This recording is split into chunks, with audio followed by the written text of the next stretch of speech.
Okay, guys, I'd like to introduce myself. My name is Chris Kosick. I'm the president and founder of Honor Flight Long Island.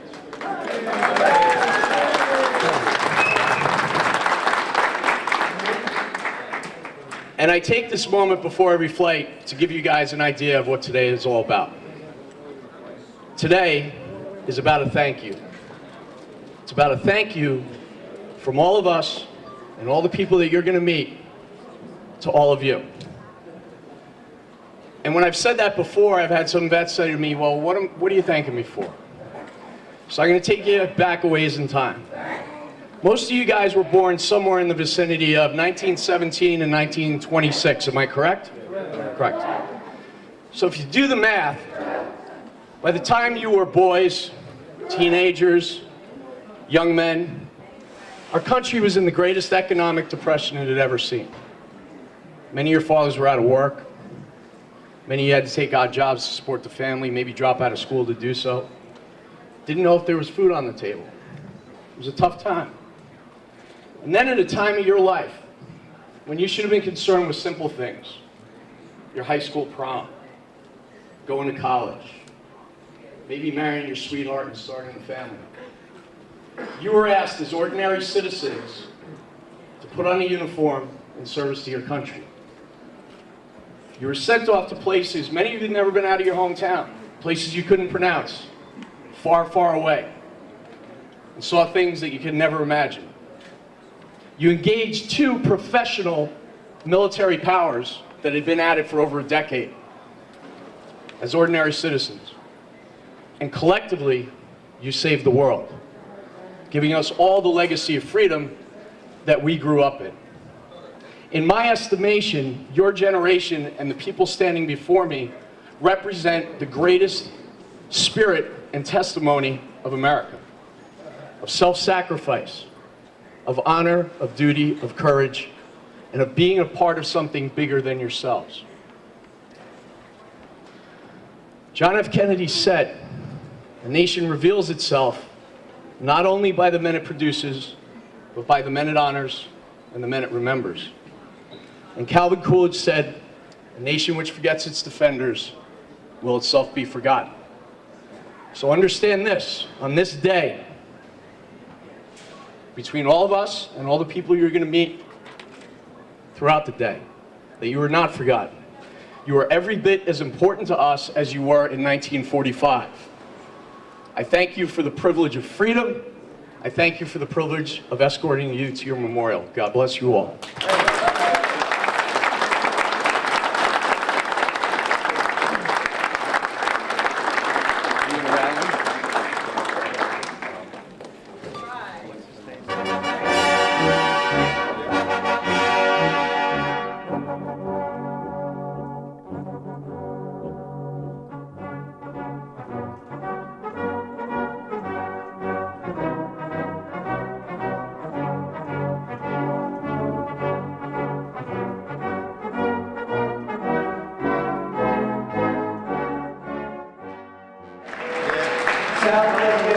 Is flying these veterans free of charge. All meals have been paid for, all transportation taken care of, just to show our vets how much we care. So have a nice round of applause that you will advance our freedom today.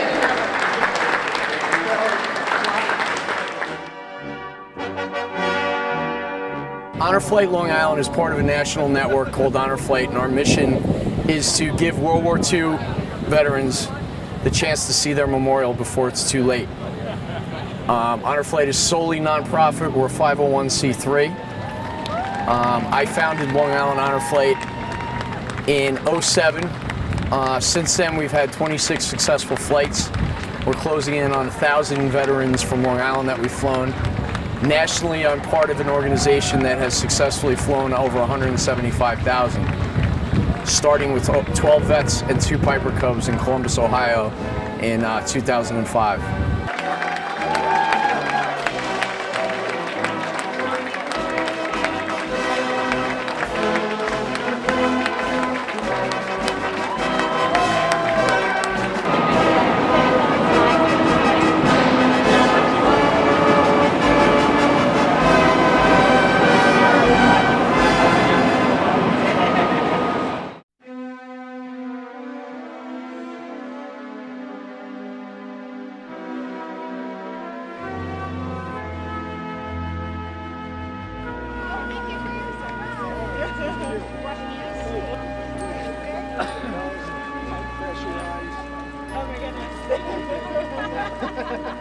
little different now.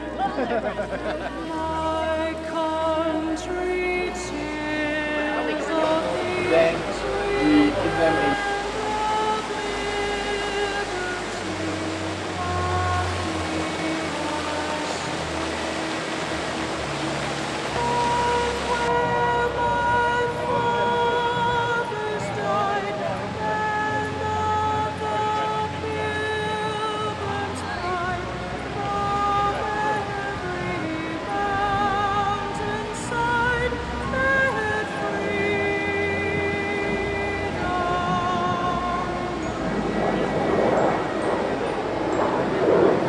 Mel Goldberg. I served in the U.S. Army Air Corps in World War II, and I served in the European Theater of Operations as the 2nd Division Bomb Group, and I was a navigator. My name is Melvin Sachs. I served in the Navy during World War II. I had service in both the European and the Pacific theaters of operation. Well, last night I was thinking of coming here, and I must admit it took me back 70 years to when I was flying. I was getting ready for a mission. I had to get up at the same time, 3 o'clock in the morning, and going on. So it reviewed a few things and made it a little awesome. I didn't have the same reaction. I just normally accepted what had to be done today. I did not expect a memorial as domineering, as terrific, as so impressive as this World War II memorial.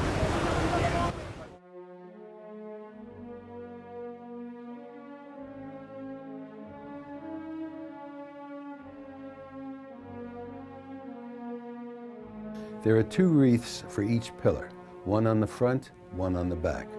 The wheat wreath represents agriculture. The oak wreath represents industry. This symbolizes the fact that not only did the states and territories give their citizens to serve in the military, they also offered the resources and the fruits of their labor to the cause of victory. Without the hard work, sacrifice, and support of the home front, success on the battlefront was impossible. There are 24 bronze bas-relief panels. 12 scenes from the home front and the Pacific Theater are displayed on the South Walk, and 12 scenes from the home front and the European Theater are along the Northern Walk. December 7th, 1941, the date that Pearl Harbor was bombed.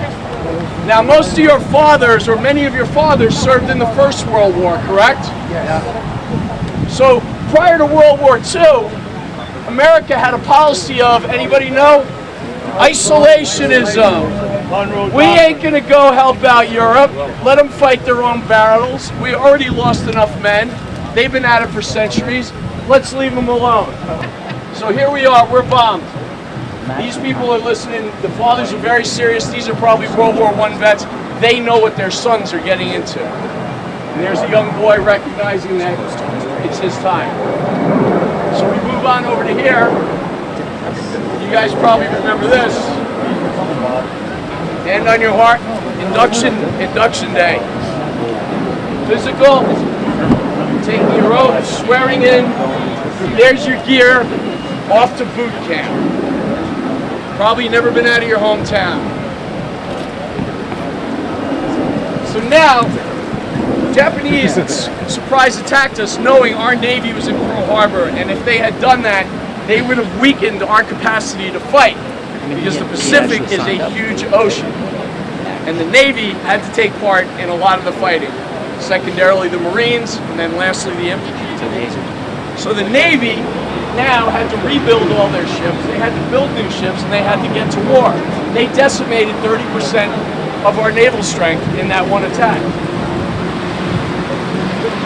Here we have guys, after induction day. You guys see what's going on here?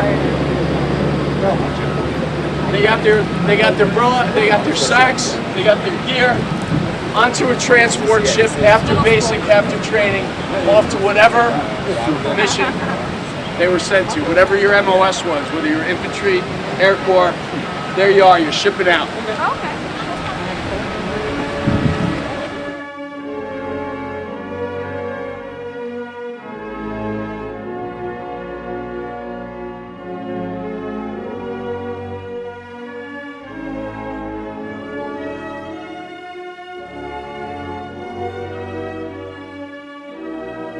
The Freedom Wall is comprised of 4,048 gold stars. Each gold star represents 100 American service personnel who died or remained missing in the war. The 405,399 American dead and missing from the Second World War are second only to the loss of more than 620,000 Americans during our Civil War. Today was absolutely wonderful. I thought the honor flight people were very terrific. They were courteous, and we had receptions that I wouldn't believe. We didn't get it in 70 years that we've had today. In addition, the descriptions of these bronze plaques really outlined the war in clear detail, and I think it should be taught at the schools. I agree, it was very well planned. They treated us very well. They honored us in many ways. And it was, as far as I'm concerned, a day well spent on my part. I served in both theaters. As we walked around the Pacific part of the memorial, it reminded me of several of landings that I made on Iwo Jima and Okinawa. And then we continued on to the Pacific Theater. And there again, I saw the invasion, the landings that we made at Omaha Beach and Utah Beach, and just reminded me of my past activities, my past experiences. The whole thing reminded me of what I served at in England, how the British people were so courageous during the bombings that they lived in the subways and slept in the subways during the nighttime bombings that the Germans did, living in all the rubble. And when we were flying, we found that they were most helpful. They knew more about our bases as teenagers than we do when we were flying. And when they talked about flying over Europe, didn't show as much here in any of the plaques about the 8th Air Force bombings of Berlin or Munich or Hamburg or any of those, or even the Ruhr Valley where all the manufacturing was.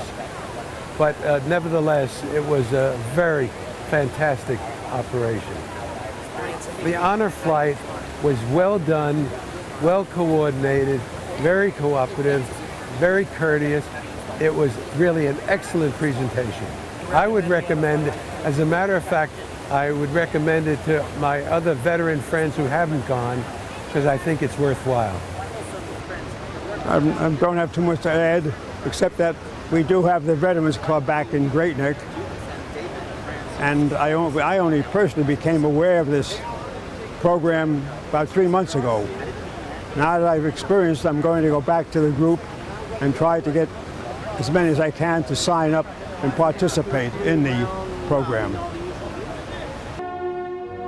It's the privilege of a lifetime. I get to hang out with the greatest generation and give them an opportunity to see their memorial, something that they probably not be able to do without our organization. You know, the age range of these individuals hinders them from traveling alone.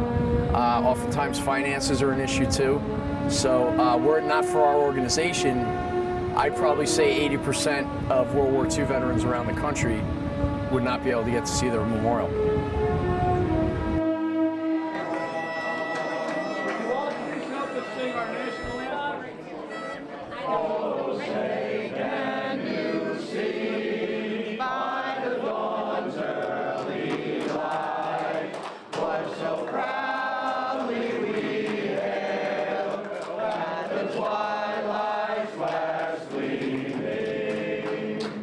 Those were stripes and bright stars.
Hi, my name is Ron Goldberg.